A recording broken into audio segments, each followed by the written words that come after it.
gostaria de deixar um recado para o prefeito. Eu estava falando sobre a Segunda Guerra Mundial, 3 novos anos que eu vou formar esse ano.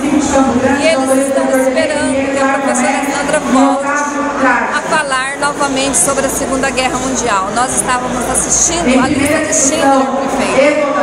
Isso é importante. Teve aluno que chegou para mim e disse: professora, me desculpa, eu terminei sozinho de assistir em casa. E eu chorei, porque eu queria ter terminado de assistir.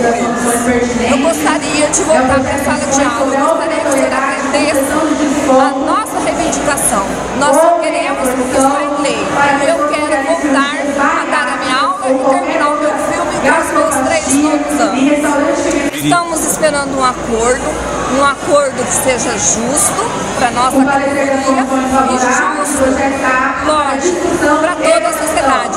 Os nossos alunos têm pais, irmãos, avós, mães, padrastos, e todos eles estão sentindo a falta do professor em sala de aula, como eu sinto na minha casa a falta de ir para a minha escola, terminar o meu conteúdo do segundo bimestre.